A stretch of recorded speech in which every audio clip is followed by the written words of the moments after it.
तुम्हीच उमेदवारी घेतलेली आहे आणि तुम्हीच उमेदवारी करत आहे. त्यामुळं या उमेदवारांना निवडून आणण्याचं काम आपल्या सगळ्यांनी करायचं आहे. आपण जर बघितलं तर अनेक मुद्दे आहेत. माझ्या अगोदरच्या वक्त्यांनी या ठिकाणी काही मुद्द्यांचा स्पर्श केला आणि अनेक मुद्दे या ठिकाणी विस्तृतपणे सुद्धा मांडले. हा परिसर तसा पाहायला गेला तर बागायत क्षेत्र असणारा हा परिसर जरी असला तरी या ठिकाणी आपल्याला आपल्या भाव मालाला बरोबर दर मिळत नसल्यामुळे 50% लोकांना ऊस भाव भरावा लागतो. नाही झालं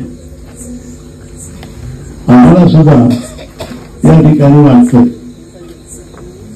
आज देवेंद्र राव यांनी थोडक्यात सांगितलं की हा बाळासाहेब देसाई साखर कारखाना जे चालू आहे हे फक्त चालू आहे. कारखाना उभा करण्यात यांचं काही मात्र संबंध नाही. हा साखर कारखाना उभा केला तात्यासाहेब जोशीकर आणि सर्व मंडळी, अण्णा पाटील आणि मुला मनसरकर आम्ही सर्व मंडळींनी हा उभा केला. मी स्वतः 14 वर्ष डायरेक्टर होतो आणि या साखर कारखान्याच्या पहिली गेट बसवण्यापासून हा साखर कारखाना कर्जमुक्त करण्याचं काम आम्ही ही सगळी आयत्या पिठावर रेगुट्या मागणारी माणसं आहेत. यांचा यात काळी मात्र संबंध नाही. उभारणं आणि चालवणं आणि यशस्वी करणं हे 3 भाग वेगळे आहेत. यशस्वी तर केलंच नाही, चाललंय ते रखडत चाललंय. 38 वर्ष या ठिकाणी येऊन बसलेत नागोबा.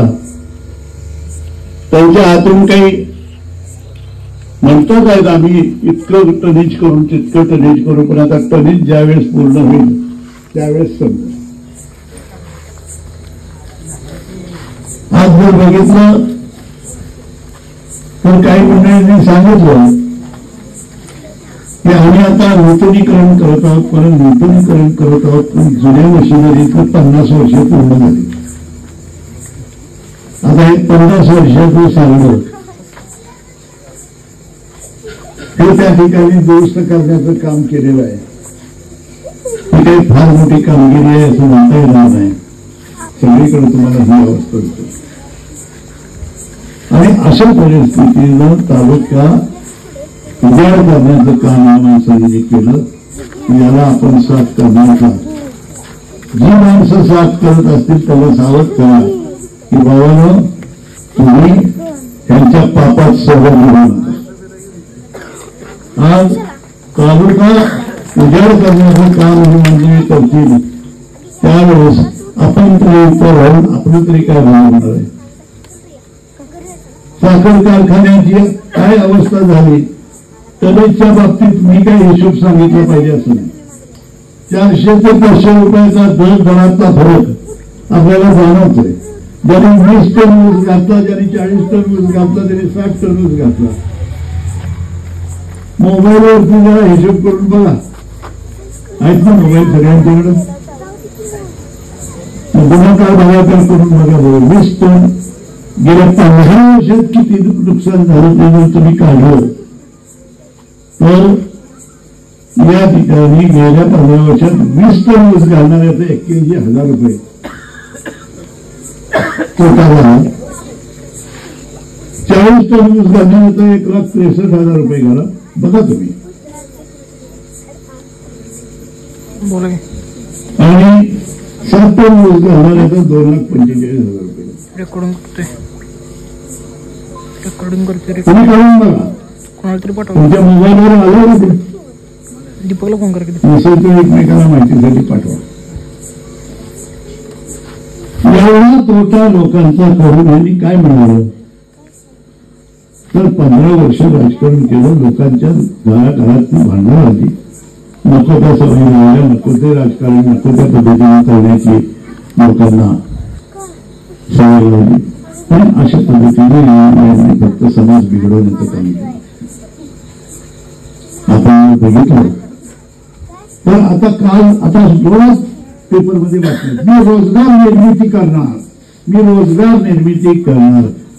त्यांनी किती वेळा असे कोणता प्रकल्प उभा करणार, किती वेळा जनरेशन करणार, किती वेळा काय द्या करणार,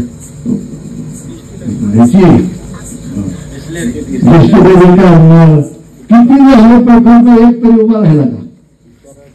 बघ नवीन घोषणा मात्र करायची असलेल्या प्रकल्पाची काय अवस्था झाली साखर कारखान्याची. जुन्या जर बघितलं तर 2000 साली कायमस्वरूपी कामगार 569 होते या कारखान्यात. त्यांची संख्या 2004-05 ला 410 झाली. 569 2017-18 ला 347 झाली. 569 वरून 327. केवढी मोठी प्रगती. त्याच्यानंतर 2023 साली 273 झाली आणि 2023-24 ला 234 झाली. बघितलं तर एवढ्या मोठ्या प्रमाणावरती जर कमी होत असेल तर हे विकासाचं म्हणायचं का विकास करायचं काम. ही प्रगती म्हणायची का नव्या पिढीला तुम्ही काय केलं. नव्या पिढीला तुम्ही रोजगाराची संधी कुठे दिली. उलट नव्या पिढीला तुम्ही तालुक्यातून बाहेर काढण्याचं काम केलं. या अशा गोष्टीनं ही वेळ आहे या तालुक्याचं आणखी नुकसान होऊ नये म्हणून आता आपल्याला हे मतदान जे करायचं आहे त्यांना सत्तेतून घालवण्याचं मतदान आपल्याला केल्याशिवाय तालुका सुधारणार नाही. भविष्य काळात तरुण पिढीला भवितव्य राहणार नाही. तुम्ही उद्या ज्याला या येणाऱ्या निवडणुकीत तुम्ही हा बदल घडवा आणि मोठ्या प्रमाणावरती या ठिकाणी काम करा. आता आपण बघितलं तर मला आठवतंय आपण गोरेगाव धरणाचं पाणी कॅनलला इकडं आणणार होतो. बरोबर आहे का. कॅनल काढला पण होता. मला वाटतं सुरुवातही केली होती. गेली 25-20 वर्ष हे ग्रस्त आल्यापासून का झालं नाही. त्यांनी केलं काय. नदीतलं पाणी वर उपसायचं, शेतकऱ्याच्या ओढ्यावरती कर्ज काढायचं आणि इलेक्ट्रिक मोटरीवरती पाणी पाजायचं. म्हणजे पाणी पट्ट्या 12,000च्या 10,000च्या आत येतील का.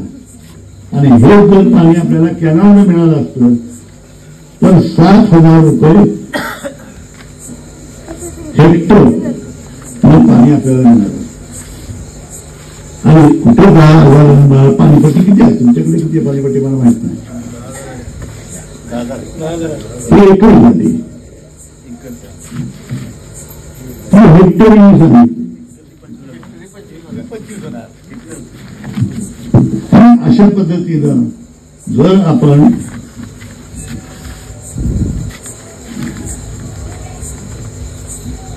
शेतकऱ्याला पाणी पुरवठा करण्याचं हे जर कॅनलनं पाणी आलं असतं तर वीज गेली म्हणून पाणी थांबू शकतं का. विजेवरती अवलंबून राहावं लागलं नसतं. पाणी फ्लोनं आलं असतं. पाहिजे तेव्हा आलं असतं. पण हे पाणी आम्ही अडवून ठेवलं आणि तालुक्यातल्या या विभागातल्या शेतकऱ्यांचं प्रचंड नुकसान केलं. सोनवडी मरळी ह्या सगळ्या वाड्या इथल्या सगळा हा विभाग हा पाण्यापासून त्या पाण्यापासून वंचित ठेवल्यामुळं आज इलेक्ट्रिकची बिलं किंवा पाणीपट्ट्या, समजा इलेक्ट्रिकची बिलं कमी करण्याच्या घोषणा होतात, पण विजेच्या मोटरीवर जे आल्या तर दुरुस्त करायची आहे का तरतूद? ऑपरेटरचा पगार थांबणार आहे का? मेंटेनन्स आणि हे सगळं महागाई वाढत चाललेली आहे. अशा परिस्थितीत कमी दरातलं पाणी देण्यासाठी आम्ही धडपडत होतो. त्याला आम्ही थांबवलं आणि कोट्यवधी रुपयाचं या मंडळीनं नुकसान केलं. 2,900 कोटी रुपयाचं नुकसान केलं म्हणून सांगतात. आपला काय विकास केला. आता 2,900 कोटीचा विकास केला असेल तर मला वाटतं 5,000 कोटीचं नुकसान गोरगरीब माणसाचं डायरेक्ट झालं. ते सरकारी पैसे होते, पण हे शेतकऱ्याच्या पैशाचं नुकसान केलं, त्या ठिकाणी तोटा केला. हे भरून कोण देणार? भगिनींनी मला या ठिकाणी सांगितलं पाहिजे. माझ्या अगोदरच्या वक्त्यांनी या ठिकाणी उल्लेख केला की लाडकी बहीण आता लाडका भाऊ सुद्धा नाही. आता आमच्याकडे लक्ष गेले ना का म्हाताऱ्या माणसांच्याकडे लवकरच होईल. बर ठीक आहे. पैसा कुणाचा? आमचा. आमचाच पैसा आमचाच खिसा का धरून तुम्ही आमच्याकडे सांगताय? आता ही बनवा बनवी बंद करा आणि असली बनवा बनवी आपल्याला परवडणारी नाही. या पद्धतीनं आपल्याला उद्याच्या निवडणुकीत मतदान करायचं आहे आणि सत्यजित दादाला जर तुम्हाला निवडून आला तर चांगल्यापैकी काम आपल्या इथं होईल. नाटकांचा सरपंच सुद्धा अवघड होईल. प्रत्येक खंडी जिल्हा परिषदेला सगळे कंत्राटदार उभे राहतील, लक्षात ठेवा. आणि अशा पद्धतीनं हा पैसा जो खर्च होतोय, पावसाळ्यात खंडी भरले, उन्हाळ्यात खंडी भरले जातात आहेत, पावसाळ्यात वाहून जातात आहेत. हे आपल्या डोळ्यानं आपण बघतोय. काही ठिकाणी पावसाळ्यात डांबरीकरण बरोबर परवानशी आला होता फोटो. आणि अशा पद्धतीनं ही मंडळी काम करणारे आहेत. ते आता मला चिठ्ठी आली, शाळा कधी पण 9 बार झाले, म्हणजे 9 वाजता ते शिंदेवाडी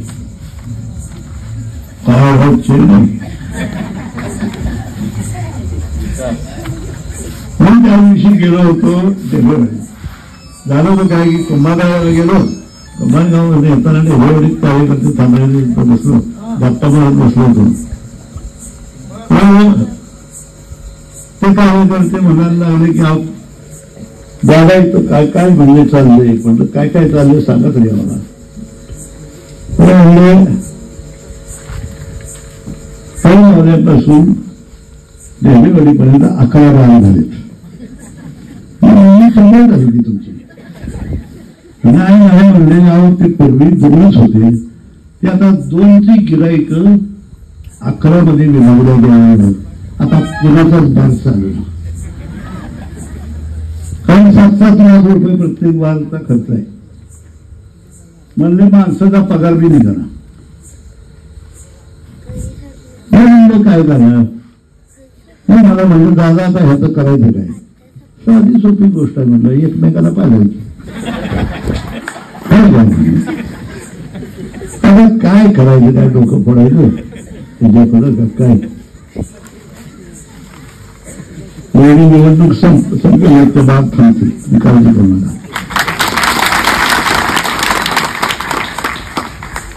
अशा पद्धतीचा हा विकास जो चाललेला आहे, लोकांची फसवणूक आहे.